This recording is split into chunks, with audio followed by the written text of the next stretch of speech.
To me, I think it has been really, really meaningful to see how this message lands with people. I told you I want to be one of the best speakers in the world, or the best that I can possibly be. That's not for me. I don't care if I'm that good. I want to be able to impact people. Yeah. I want to be able to leave them with a message or an inclination or a new way of thinking that they didn't think before.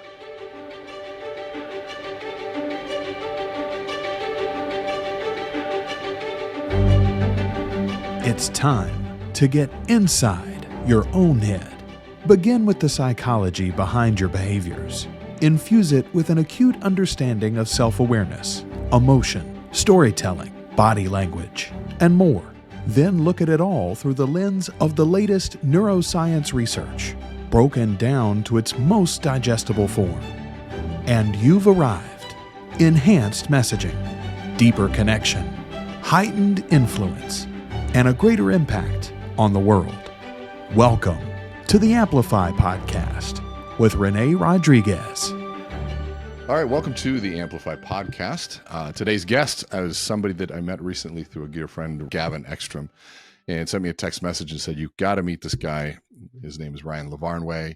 He played pro baseball for 10 seasons in the big leagues, 15 seasons wearing a uniform for 8 different teams, but 11 different teams in uniform, and then also has 1 World Series. But in every one of my conversations, super down to earth. And I want to dive into the mind of a professional athlete, especially one who's done as much as he's done. And to me, if you're listening to this, I think we can learn a lot from understanding the mindset of the elite thinkers, the elite athletes, people that are doing things like that. So it is my pleasure to welcome Ryan Lavarnway. How are you, man? René, thanks for having me, brother. It's good to see you. Good to see you here. I know that we've been talking a lot over the last several months, and we saw you out at AmpCon. It was great.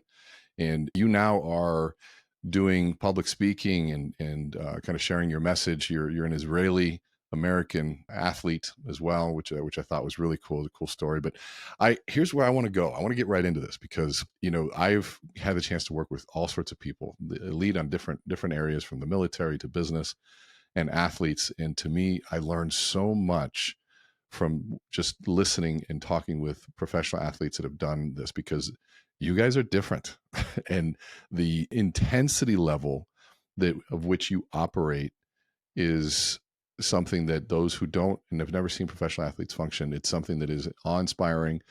And so I want to cover intensity. I want to cover work ethic. I want to cover failure, mindset, all of those things. So just give us a quick rundown in terms of your history. And I did a little bit there, but anything else you want us to know? Because I know that you got some pretty cool stats out there. As far as history, I guess the biggest thing is that I took the route less traveled. In high school, I was not good enough. I didn't play consistently on the varsity team until my senior year. And then I went to a college that the baseball team at Yale University has produced more U.S. presidents than it has Major League Baseball players as hitters.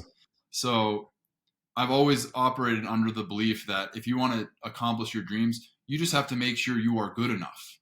And if you are, people will find you, even if you're in a place that they shouldn't be looking. At Yale University, they shouldn't have found me. But then I won the batting title in the NCAA, so they had no choice. And then I was in the minor leagues as a 6th-round draft pick, and my defense was terrible. Honestly, I had to learn how to play defense as a pro, but I hit enough to win minor league player of the year 3 years in a row, and they couldn't ignore me. So wherever you are, just be good enough. That's fascinating. So your thing was, I wasn't good at these things, but I could hit the ball. I could hit the ball. What was it about that? What and I watched the movie Fastball, or the documentary Fastball. I've studied this whole science of hitting a baseball. They say it's the hardest thing to do in sports, and that you're making a decision even before they've let go of the ball. Yeah. And I don't even know if you can intellectualize that or articulate that, but tell us what that's like, because I think that's just a fascinating conversation. Yeah, the parts about hitting that blow my mind to think about conceptually are that as a human being, the torque you're creating throughout the course of a swing is equal to that of 4 horsepower through the middle of your body. And the decision you're making to create that kind of power happens in 1/4 of the time it takes you to blink. Wow. So it has to be so many repetitions that you've practiced, so many times that you've done this, that it's on a subconscious level. You make a decision where there's no decision to be made. Your body's doing it for you based on the angle that is coming out of the hand, release point, how much fingers you see, if there's a hump in the pitch. A lot of times you don't even realize what you're doing. And but you've put in so many reps in that your body takes over at that sense. Yeah, when I give lessons to high school kids or to youth baseball players, and we talk about, I use the metaphor of like your brain is the computer and your body is the robot. And a lot of times you don't type into the computer the output that you want. Ultimately, I'd want to hit a home run every time, right? I want to hit it in the air at a 34-degree launch angle at 112 miles per hour. But if I think that, the robot, my body, is going to react in a certain way where the shoulder pulls and the hip pulls and the head yanks. So instead, I'm telling myself, think down, think hit a ground ball hard, because that's, I know, is what's going to cause the cleanest direction to the baseball, the most efficient path. And I think that way of thinking can be used in a lot of different fields. That's not just hitting. So you're thinking, all of us, the enticement is to get the home run. It's to swing for the I know for me, when I swing a golf club, or if I do play softball or something like that, I got a chance to play baseball one time as a coach. We had a coach's game, and I'm thinking, okay, I'm going to just smoke these coaches. And yeah, so I went to the batting cages twice in 1 week or something, Yeah. Twice. Slow pitch. And what I didn't realize is the other coaches played like college baseball and some minors, and they were throwing junk at me, and I thought it was going to hit me. I'm moving out of the way, and I move out of the way, and it was a strike. It was like, okay, I can't do this at that level, not even remotely. And what's interesting, I'm listening to this too. Our body makes decisions even when we see body language, or when we get upset or perceive a threat. Up to 5 to 7 seconds, we're responding to things before our conscious awareness is even in play. Yeah. And you're telling me that that's happening in baseball, that you're making your body, and whatever it is, it's reading this pitch and all these little nuances, is making a decision ahead of time. And what's fascinating, and this is what I want to talk about, to get to that, how many reps, how many years, how many swings did you put in? Yeah, you think? millions, right? Millions in the backyard. And this was before you could just get anything you wanted on Amazon, right? Like, we found a tire, and I went to Home Depot, and I remember getting like a thin rope and tying knots to make my own net to put in the tire so that I could throw balls through the tire in front of a brick wall. And one of my holiday gifts was a ball on a tee where you could just hit it, and you didn't have to chase it. So you could hit in the garage, and I'd be in there for hours. Or you go to the field when nobody's there, and you just try to hit home runs into the apartment complex behind the field, see if you could maybe break a window and then run away real fast. But that's the target, right? So that you could have fun doing it. Millions and millions of repetitions. And I want to go back to the type into the robot or into the computer something that's different than the robot. That goes beyond just sports or even your softball, right? Like, if somebody's in a sales role and they want to hit a home run all the time, there's such a duality between the end result, the big goal, and the little things that you have to do every day. And if you focus on only the big goal, you're going to forget to do the little things. And the little things are what build up over time to getting the home run. So it's almost like the base hits are what wins championships. It's like, if you focus on those base hits, the consistent getting on base versus the every once in a while home run. Yeah. I mean, there's a reason that the record is 62 home runs in the American League, 70 in the National League. Out of 600 at bats, that's the best that's ever been done. Wow. Yeah. And so, I mean, go back to your point, I think that, business and, every day we all love to land the whale in a big sales environment, or we'd love to get the big account, or, the speakers want to get the TEDx talk or the big 2,000 person, 5,000 person stage. But, in speaking, I tell people, actually my friends say this all the time, Seth Madison, and I always hear him say that the breakout rooms lead to the ballrooms, right? The breakout rooms are the base hits. It's not as sexy. It's not as there, but you're spending years and years and years in those breakout rooms, and then every once in a while you get a ballroom, and if you do good there, it's like basically what's like the minor leagues is the breakout rooms, right? The big leagues is the general stage or the general session. I'm listening to this, and to me, I ask myself, what have I practiced 1,000,000 times, 2,000,000 times, 3,000,000 times? And how many reps am I getting at this? I know, like, for even just during the pandemic, the reps were, how's this sound? How's this sound? How's that sound? Microphone here, microphone closer. Is it too close, too far? Lighting. There's reps in speaking. There's reps in storytelling. There's reps in your presentation and your script. And there's so many ways, reps in how you walk into a room, how you take the stage. There's so many different reps like that.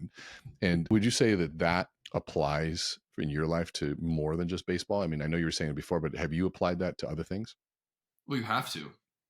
I think in baseball, in order to make it to the major leagues, there's 780 jobs in the league, and there's 30 jobs at your position. So if you want to play in the major leagues, you need to be the best in the world. I think once you've done that in one thing, it's really hard to accept not being the best in anything else that you do. So as I transition into speaking, I want to be the best that I can be, and eventually I'd love to be one of the best in the world at it. I wouldn't be giving all of myself if that wasn't my goal. So I have 2 speeches coming up, 2 different topics in 2 different states, and I have been practicing both speeches every day, and I will continue to practice both speeches every day until I give them.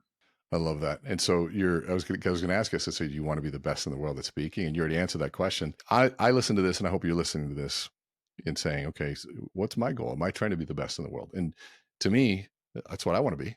Why not shoot for that? Whether or not I hit it is irrelevant to me, but that is the target is. And then I think Jim Rohn said, he goes, set a goal to be a millionaire, not for the money that it gives you, but you set the goal for what it forces you to become to get it. And so now you go, okay, so I am going after this big, massive goal.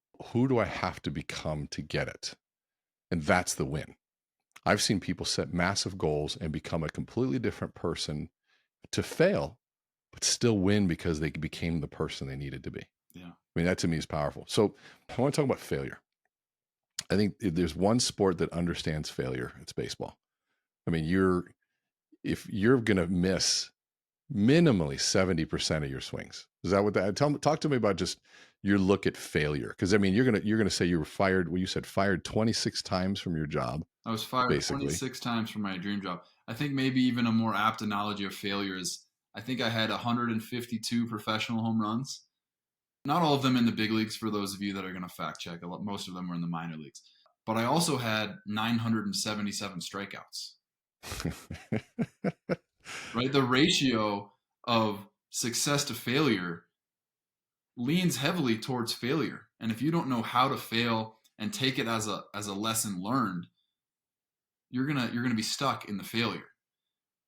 The most recent tournament that I played was in the Czech Republic in September. I was representing Israel in the European Championships, and we got beat by Germany. And after the game, they had named me captain, so I was captain of the team. One of the younger players was like, "I'm pissed. How do I overcome this? We have another game tomorrow." And to me, the easiest way to move on and not be pissed anymore is, what can you learn from it? Did you overswing? Did you swing at the wrong pitch? Were you not prepared mentally? Take something from it to make you better tomorrow, and that's the best way to move on to the next thing with any failure.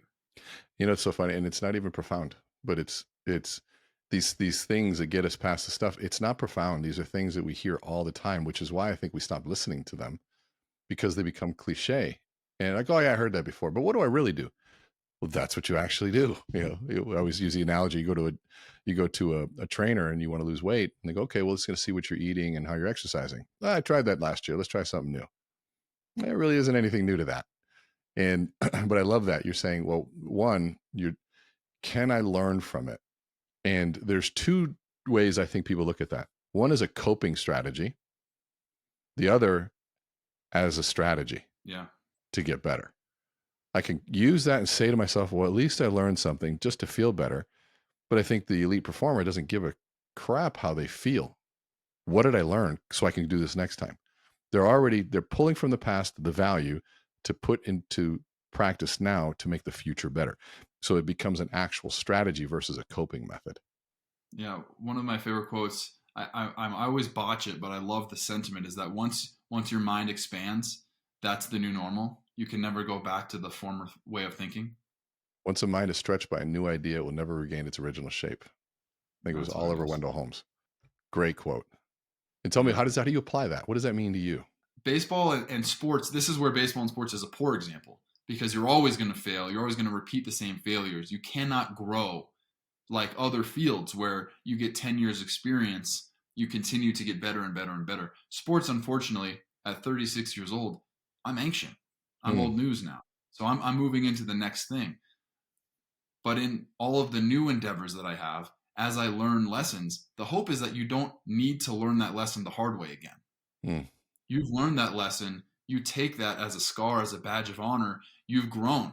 Now you're better, hopefully forever. Now you're on to the bigger, better lesson. What's next? How do I continue to expand? How do I continue to get better? So talk to me about one of your biggest failures. Like, you went to you're in the minors, you went to the majors. Did you ever go back to the minors and then up back to the majors again? Yeah, 26 times. 26 times. That's what I mean by I got fired from my dream job. Tell me, I want to hear that journey, because that has got to be a mental and emotional roller coaster. Yeah, I can take you from the lowest of lows to the highest of highs in 24 hours. How's that? Let's do it. 2019, I'm playing for the New York Yankees in AAA Scranton, Pennsylvania, for the Rail Riders. I was playing very poorly for them. I was a Red Sox guy through and through. Had won a World Series with the Red Sox before that. Went to the Yankees, didn't feel great about it. That's not why I was playing poorly, but that's a joke I like to make now. So I'm playing poorly. After a day game in June, I get released. No warning, no backup plan. It's the middle of the summer. All the other teams already have their full roster set. I get cut. I call my agent. I'm thinking, man, am I going to ever play pro baseball again? Because I was playing poorly. I got cut and I deserved it. And not only that, I couldn't leave the stadium because I had a flat tire in the parking lot. Oh, jeez. I'm feeling like garbage. As I start to feel sorry for myself and go through the 7 stages of grief, I get a phone call from the Cincinnati Reds. Hey, we had 2 of our catchers get hurt today. We'll put you in the major leagues tomorrow if you can get here fast enough. Wow. So from released from AAA and deserving it to in the big leagues, and I need to wrap my mind around from now, I can't feel sorry for myself anymore. This is an amazing opportunity that doesn't come every day, that might never come again.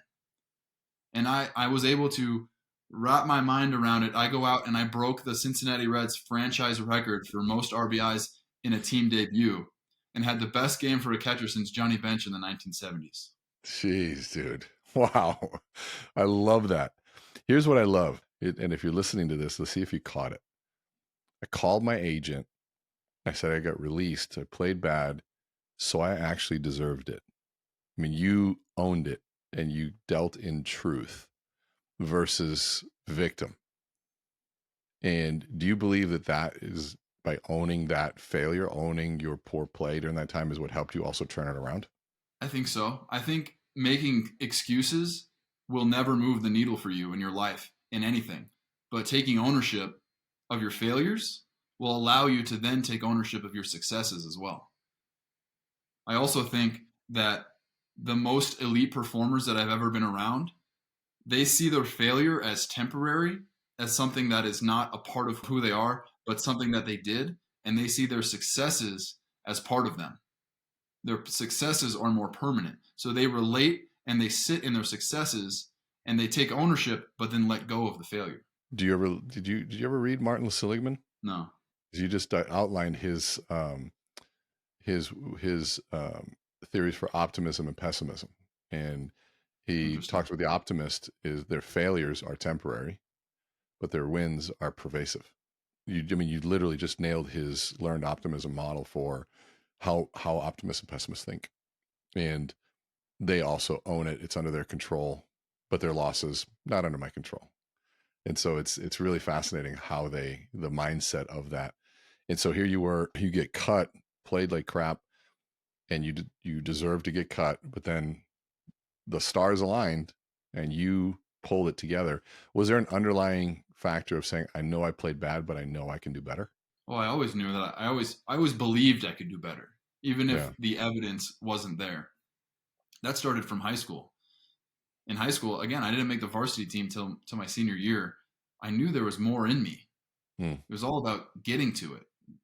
There's good baseball somewhere. I just need to find it within my body, and bring it out to my performance. How did you know there was more in you? Where did that stem from? Is that something you learned from somebody? Is that something that, did you have good parents? Did you have good coaches? Like where did you learn this inner belief? I don't know. That's a great question. I feel like I decided I was going to make it to the major leagues when I was 5 years old.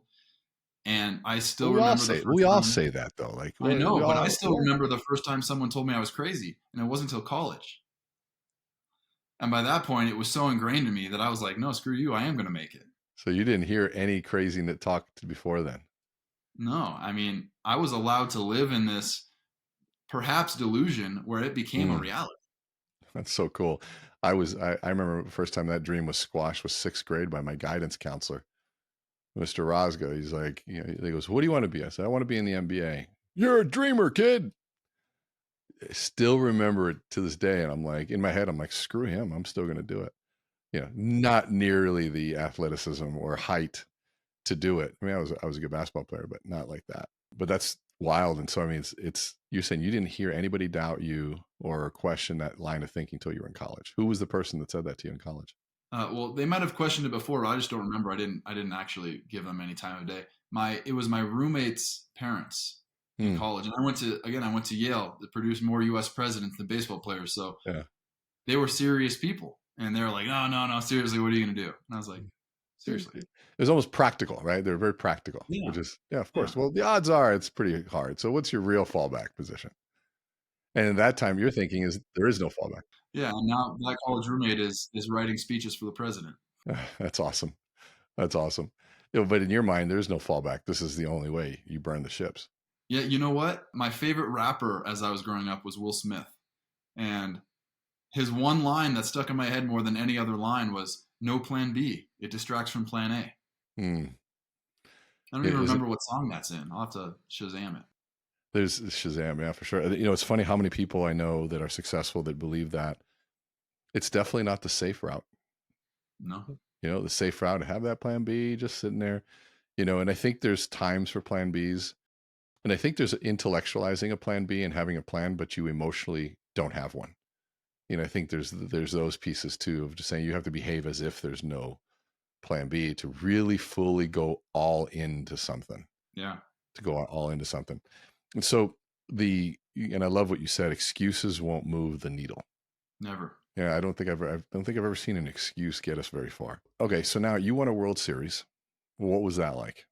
Oh man, it's like, have you ever been a part of a team that just did something no one expected you to do, and it's that much sweeter?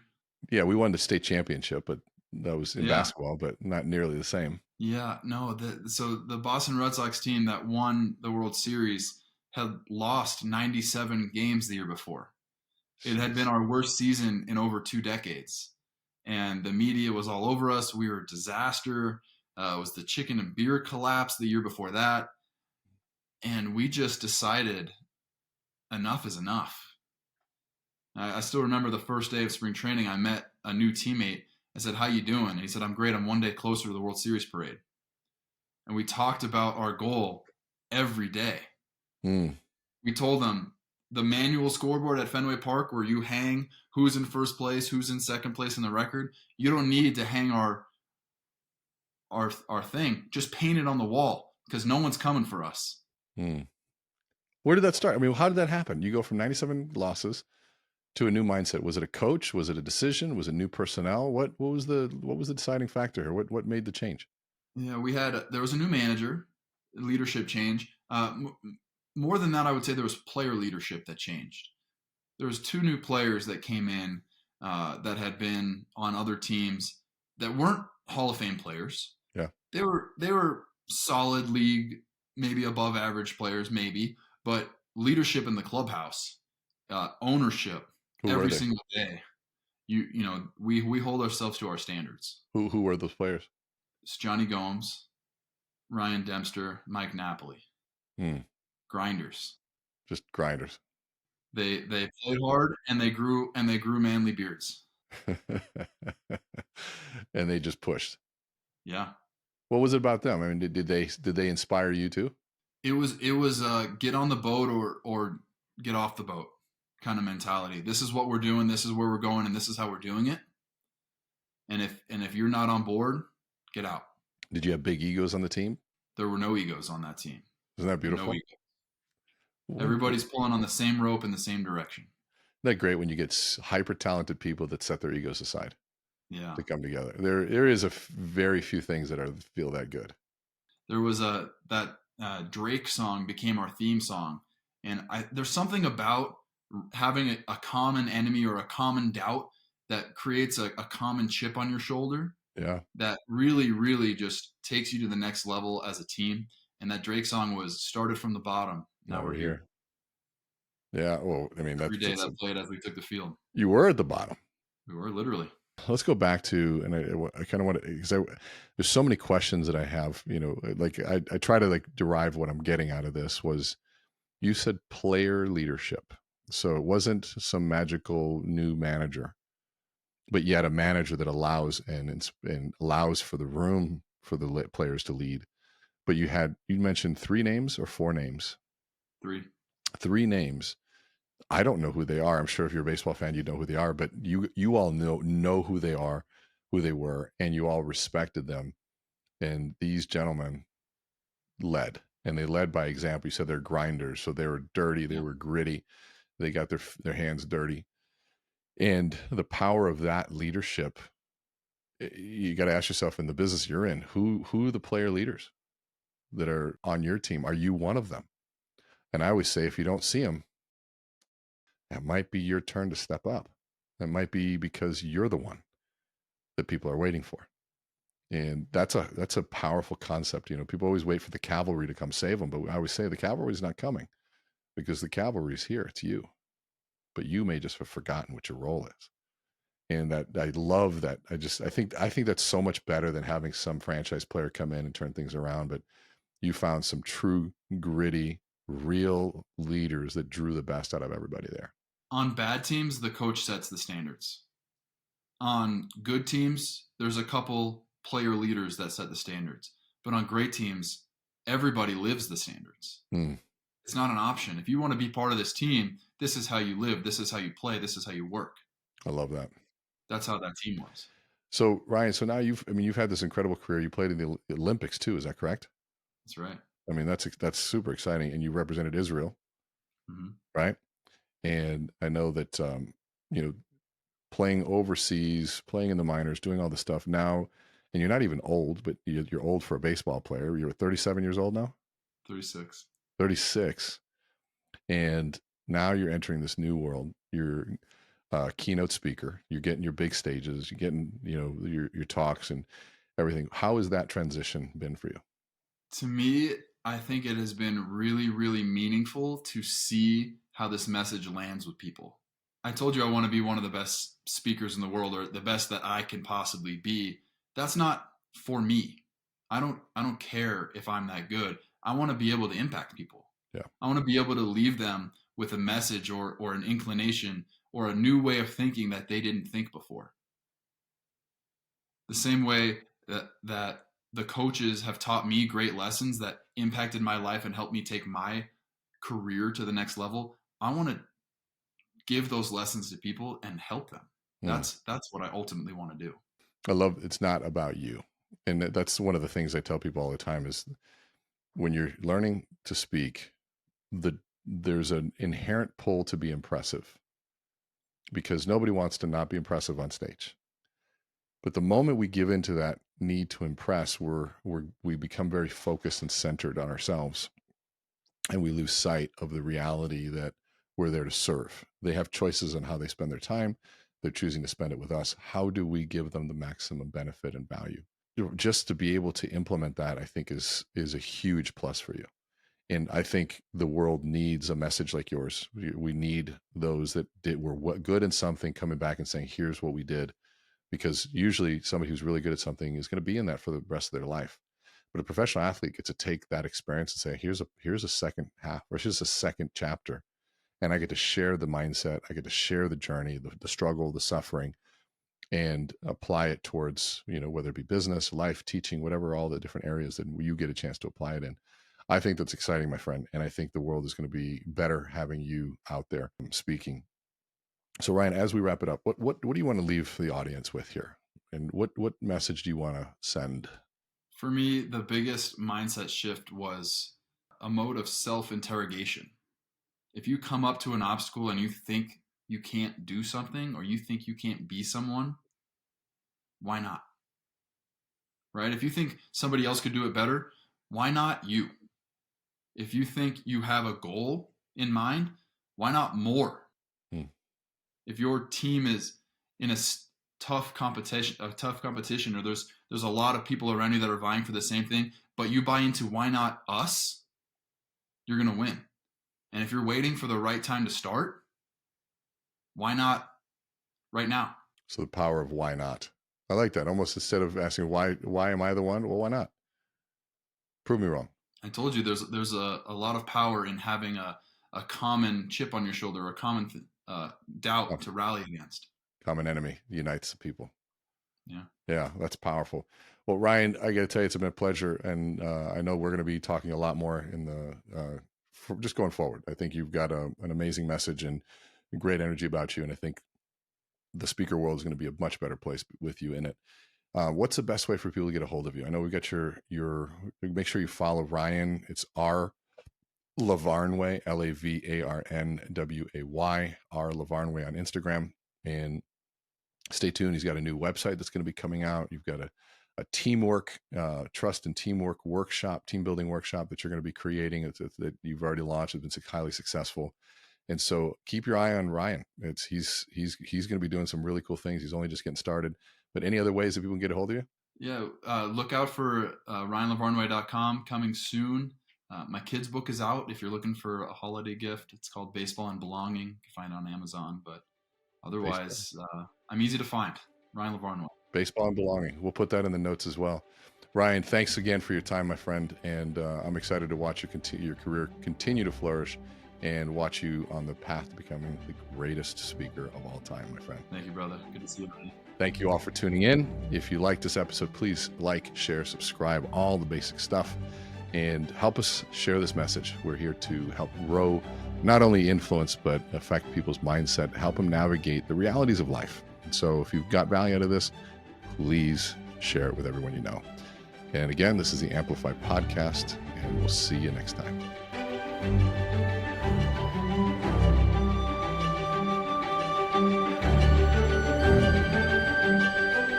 Thank you for sharing this time with us. If the experience resonated with you, follow us on Apple and Google Podcasts, Spotify, Stitcher, or AmplifyMyLife.com. Share it with anyone else who's ready to amplify their lives. And remember to let our hearts speak in sequence. For more from René Rodriguez, visit meetrene.com.